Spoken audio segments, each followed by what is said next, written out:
7 kilómetros cuadrados azotados por los fuertes vientos de Sudáfrica. Es una isla que nunca hubiese sido demasiado conocida, a no ser que durante siglos fue el sitio donde hay allí una base naval, un manicomio, un leprosario y una prisión. Es una isla en el corazón de Sudáfrica. Lo que hizo significante a esa isla es que fue el hogar de uno de los prisioneros políticos más famosos del mundo, Nelson Mandela, quien falleciera en el año 2013. Mandela se había opuesto a la segregación racial, el apartheid, la segregación que había en Sudáfrica, que era una forma legal de institucionalizar el racismo. Es como que el racismo estaba institucionalizado a través de leyes donde se le daba los privilegios, a pesar de que era Sudáfrica, los privilegios se le daba a la minoría blanca. Y solo el 1.4% de la población manejaba al resto. Y todos los que eran de color, los que llamaban los negros, no se les permitía subirse a los buses. Eran buses para blancos, autobuses para blancos, hospitales para blancos, playas para blancos, restaurantes para blancos, en Sudáfrica, y apoyado por la ley. Entonces fue una discriminación que duró muchísimos años. Los negros, ellos decían así, la gente de color no podía postularse para cargos políticos, no podía aspirar a entrar a un banco siquiera, y durante muchos años ni siquiera podían usar pantalones largos. Estoy hablando de todo Sudáfrica. El gobierno había decidido que los blancos no tenían por qué soportar a los de color en el mismo vecindario. Estaba legalizado el racismo.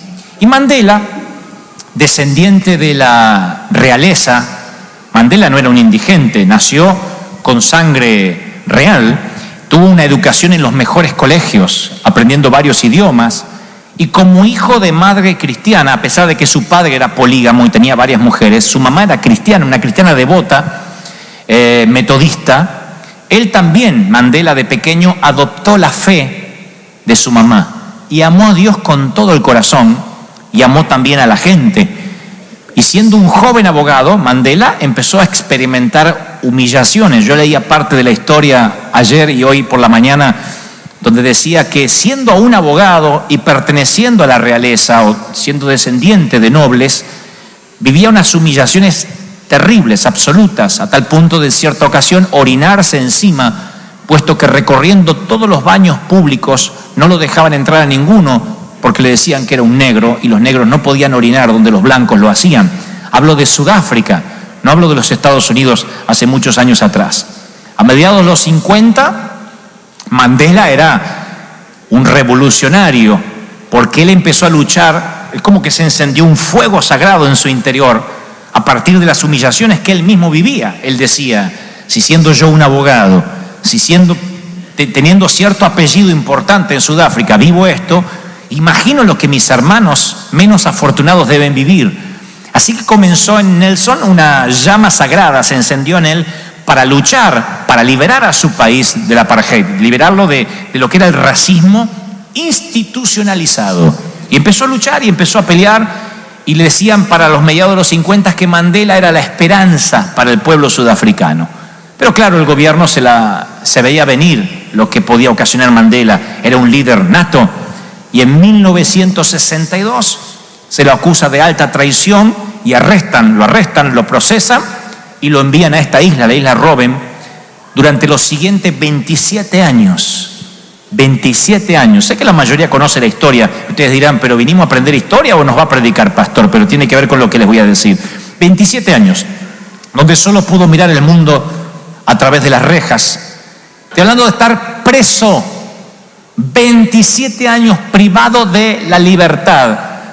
Y mientras que Mandela estaba privado de la libertad, en más de una ocasión se habrá preguntado, siendo un cristiano devoto, si eso era parte del plan de Dios.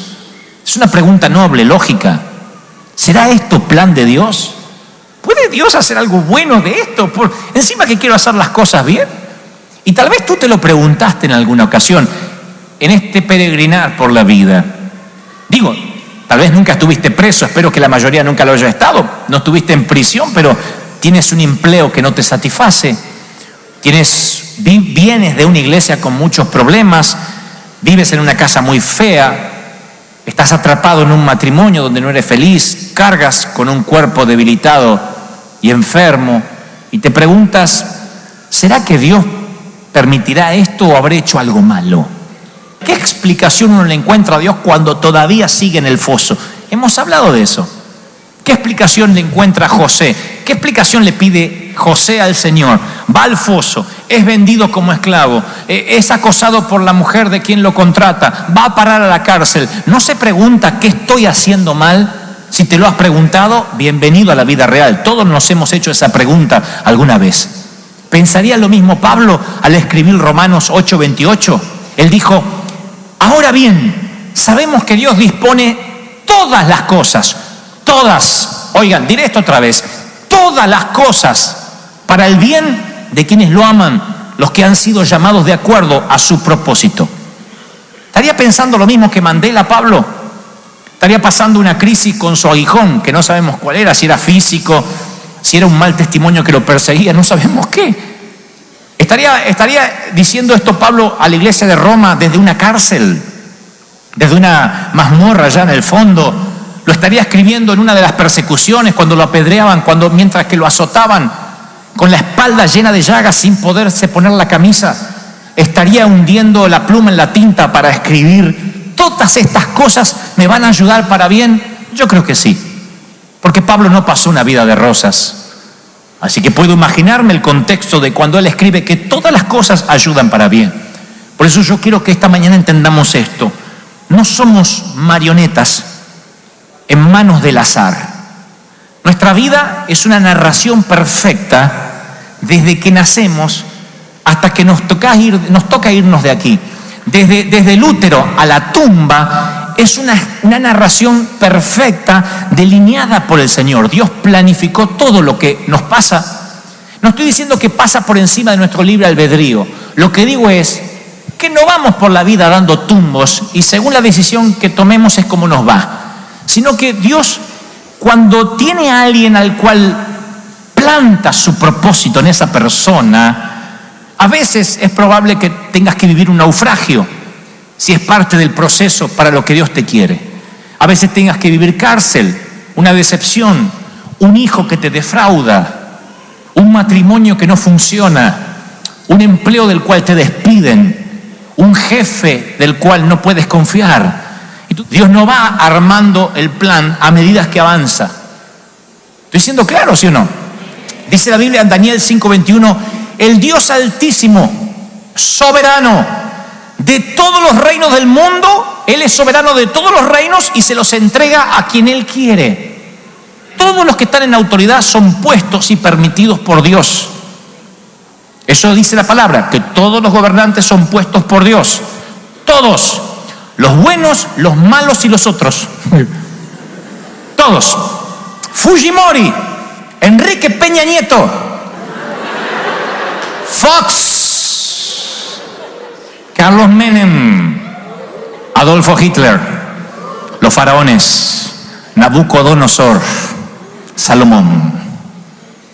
Los buenos, los malos, todos, para bendición de las naciones o para maldición. Así como Él pone a los gobernantes, a los presidentes, a los líderes políticos, Él también decide qué es lo que te va a pasar. Él permite ciertas cosas de tu vida. Ahora, présteme atención porque se va a poner peliaguda la cosa y no quiero que me apedreen. Escuchen, pueden creerlo o no, les daré la base bíblica ahora. Una madre de aquí de la congregación, ella es una dama que junto con su esposo han sembrado dinero, han estado muy fieles. Una dama perdió su embarazo hace algunos meses y ella me dijo, me la encontré en la oficina y ella me dijo, con lágrimas, como toda mamá que pierde un bebé, me dijo, ¿crees que esto también es plan de Dios, pastor? Y le digo, claro, sí lo es, con todo el dolor del alma. No podemos decir, Satanás mató tu hijo. Esto también es plan de Dios, es permitido por Dios. Y le dije, Le recordé la promesa de Dios que dice, porque yo sé muy bien los planes que tengo para ustedes, planes de bienestar y no de mal, no de calamidad, Jeremías 29:11, sino planes de bien, a fin de darles un futuro y una esperanza. ¿Me están oyendo, sí o no? Lo que trato de decir es que hay una línea cristiana que cree que nuestra vida comienza cuando conocemos al Señor. Todo antes de eso fue un desperdicio. Y allí empieza la frustración de muchos. Perdí mi juventud de haber conocido al Señor a los 30, ¿cómo lo conocí a los 50? ¿Y por qué no lo conocí de adolescente? Creemos como que no existimos antes de que nos encontremos con Cristo, no existía. Dios no nos tenía en cuenta porque no éramos redimidos, estábamos perdidos y Dios no sabía ni que existíamos. Inconscientemente eso es lo que creemos. De hecho, que conozco gente que ni quiere hablar de cuando no conocía al Señor porque dice, esa parte estaba bajo el dominio del diablo. Fueron los 27 años de cárcel de Mandela. Ustedes dicen, bueno, pero Mandela, ¿quiere que les hable de Pablo? Presten atención porque les va a volar la cabeza lo que les voy a decir. La vida de Pablo es una prueba de que a veces Dios te procesa aun cuando no lo conoces, para que cuando llegues a Cristo, llegues procesadito con mucha información. La vida de Pablo lo confirma. Pablo dice, comienza su testimonio con estas palabras. Dice, yo soy judío, nacido en Tarso de Sicilia, pero criado en esta ciudad. Bajo la tutela de Gamaliel recibí instrucción cabal en la ley de mis antepasados y fui tan celoso de Dios como cualquiera de ustedes lo es hoy en día. Hechos 22:3. Tarso, presten atención por favor porque esto es lo que nos va a preparar para donde vamos a ir. Tarso estaba a pocos kilómetros de la costa y servía como centro de comercio y abastecimiento para navegantes, comerciantes y hasta piratas de toda Europa y de toda Asia del viejo mundo. Cualquier niño de Tarso no solo estaba rodeado de docenas de idiomas, sino que era un testigo presencial de un crisol de culturas. Todas las culturas llegaban a Tarso.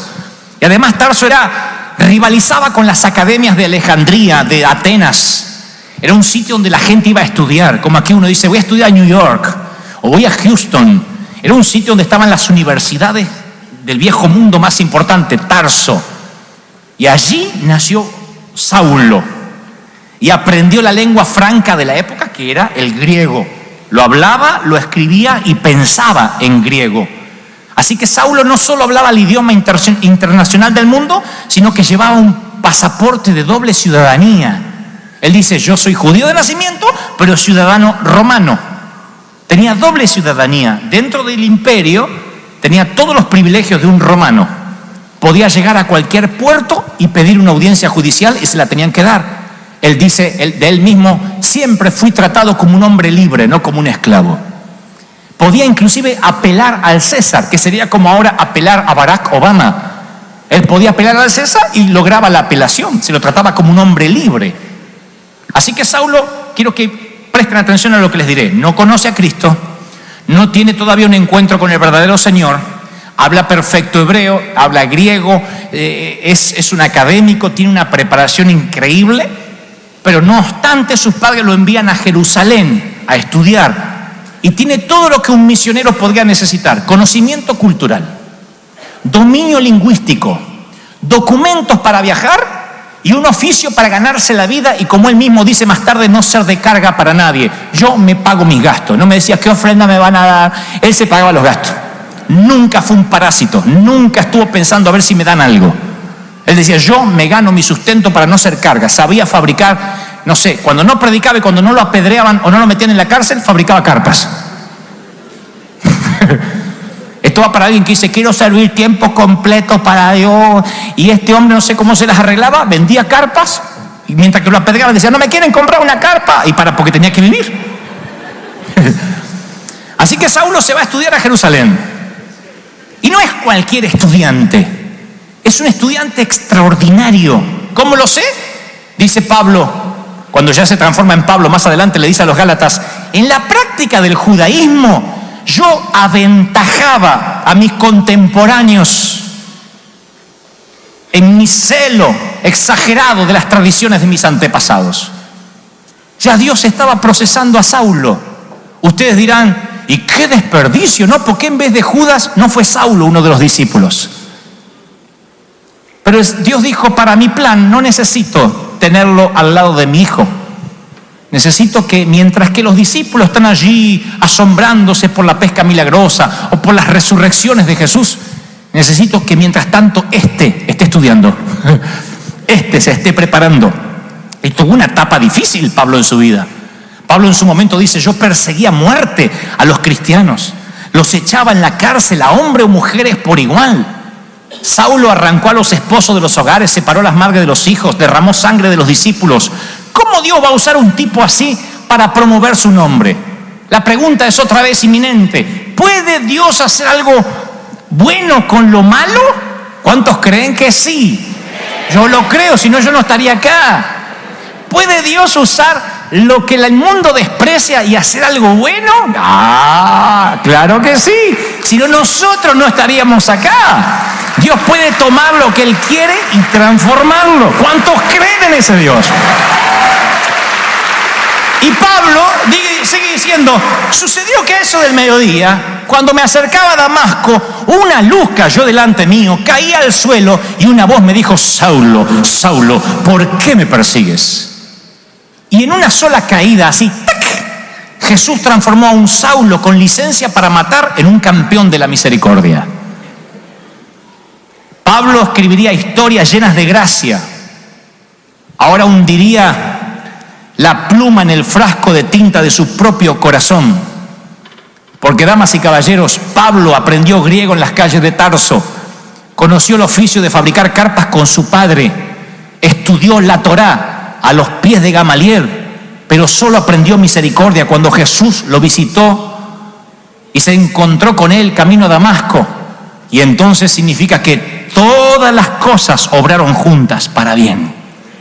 El Señor no necesitaba un ignorante, necesitaba un hombre que hablara griego, que se supiera sustentar solo, que pudiera cruzar todas las fronteras sin problema. Necesitaba un misionero preparado. Y entonces dijo, no lo quiero ahí al lado de Pedro y al lado de los discípulos escuchando a mi hijo. Me lo voy a preparar y me lo voy a capacitar. Necesito que tenga tanta pasión que sea capaz de matar. Después le reubico la visión y en vez de matar gente va a matar demonios. Pero necesito que sea un tipo apasionado. Y ahora Pablo, lleno de Dios, escucha esta revelación, lleno del Señor, ahora completamente cambiado, se transforma en ese apóstol que nosotros conocemos, que había estudiado, que se había preparado, y ahora él está listo para emprender. Él se siente que ni siquiera tiene lo que hace falta, pero tiene mucho más que hasta los propios discípulos que estuvieron a los pies de Cristo. Tiene preparación, tiene capacidad.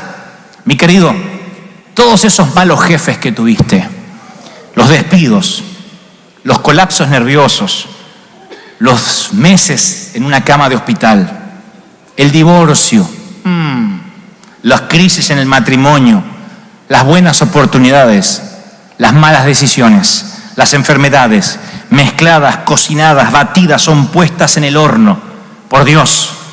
Y Dios dice, tengo un plan con esta persona. Y nosotros cuando estamos en el horno quemándonos nos preguntamos si acaso todos estos ingredientes van a resultar en algo que valga la pena poner en la mesa. Y cuando, como una dama que cocina, titis, suena el horno, el microondas, saca el pastel. Y para los que no sabemos cocinar, que solo vimos los huevos, el desastre y la harina, dicen, no puede ser, ¿el horno hizo eso? Y nos dicen nuestras mamás o nuestra esposa, no, yo lo hice. ¿Y cómo sabías que al mezclar esto, con lo otro, iba a dar este pastel? Es porque desde el inicio, antes de que el pastel me viera, yo ya estaba viendo el pastel. Antes de que Saulo me conociera, yo ya estaba viendo a Saulo. Antes de que tú vinieras a River Church, Dios ya te estaba viendo, te conoció. Él sabía de ti. ¡Aleluya! ¿Por qué digo esto? Porque cuando entendemos esto, redime tu pasado. Hay gente aquí que dice, yo lo que lamento es haber perdido tanto tiempo en aquella iglesia, con ese pastor. ¡No! Dios necesitó que pases por esa iglesia. Dios necesitó que pases por ese matrimonio. Dios necesitó que pases por esa etapa de desierto, de cárcel. Necesitó que pasaras por esa enfermedad, lo necesitó. A Mandela lo confinaron a una celda de 2 metros por 2 metros con una ventana que daba al patio. Tenía una mesa, un colchón, pueden ver hasta la foto si googlean en Wikipedia, y 3 mantas, un colchón que se ganó después de 10 años, antes dormía en una manta, y un balde que podía salivar, hacer sus necesidades o afeitarse. Él podía decidir en qué lo iba a usar. 27 años comiendo comidas a base de maíz, crema de mazamorra a la mañana, de almuerzo y cena choclo, maíz. Mandela se despertaba a las 5 de la mañana, picaba piedras hasta todo el día y paraba a las 5 de la tarde. A las 8 tenía que estar dormido. Y la discriminación continuaba en prisión. Los presos negros tenían que usar pantalones cortos y jamás podían comer pan. 27 años tuvo Mandela allí y Dios usó la cárcel para procesarlo. Él leyó todos los libros que pudo. Estuve investigando esta mañana, leyó al novelista ruso León Tolstoy, leyó al premio Nobel de Literatura John Steinbeck, leyó a la inglesa Daphne du Maurier, que era hija de un francés, a quien luego Hitchcock llevara sus mejores obras al cine, y de allí Mandela se refinó, aprendió poesía, el arte de la negociación, tenía un estilo cinematográfico para pararse, para hablar, aprendió el arte de la oratoria solo leyendo libros en la prisión, perfeccionó su capacidad para negociar y perdonar, y durante 27 años todas las mañanas hizo 100 lagartijas y 200 abdominales. ¿Escucharon, maridos? No esperes ir a prisión. Se ganó el favor de los guardias. Los guardias les pagaban para que molestasen a los negros. Pero contaría Mandela luego en su biografía: me gané el favor de los guardias leyéndoles la Biblia y discutiendo sobre temas teológicos. Los desafiaba y les decía: demuéstrame en que no hay Dios y yo le demostraré que sí lo hay. Y por ganarle la discusión lograba predicarles el evangelio, y luego Mandela terminaría diciendo su acuñada frase y famosa frase: no hay hombre tan duro que no puedas construir un puente hacia su corazón. 27 años predicándole a toda la isla Robben, teniendo favor con todos, comiendo maíz, desayunando maíz, cenando maíz y leyendo todos los libros, novelas y ficción que le permitían leer porque los negros no tenían permitido leer. Pero el favor con los guardias hacía que le pasaran algunos libros, y lo que él tenía, así sea ficción, novelas, sirvió para ser un hombre refinado, culto. 27 años después, Mandela tiene 72 años y es liberado. Y la prensa sale a buscarlo pensando encontrar a un hombre resentido. Pero la prensa titula: no hay resentimiento en Mandela, es un hombre refinado, como si hubiese salido de una gran universidad. Otro dijo, un famoso dramaturgo, dijo: si no hubiese sabido que Mandela estuvo confinado a la cárcel, habría pensado que estudió en Harvard. Maneja idiomas, negocia, tiene una paz que no he visto en los ojos de otro hombre. Mandela nunca permitió que el rencor lo destruyera. Es un hombre refinado, distinto al que conocimos. A los 4 años de ser liberado, Mandela es electo presidente y acabó con el apartheid en Sudáfrica. Acabó con la discriminación racial y condujo a la libertad a su país. Oigan esto, River Church.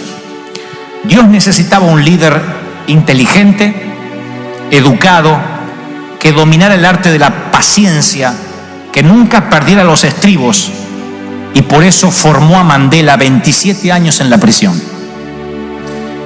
Necesitaba un misionero transcultural que hablara griego, que cruzara fronteras, supiera de memoria la Torá, porque no iba a poder portar Biblias, ni Pentateuco, ni nada, y que fuera capaz de mantenerse a sí mismo para no ser una carga para la iglesia.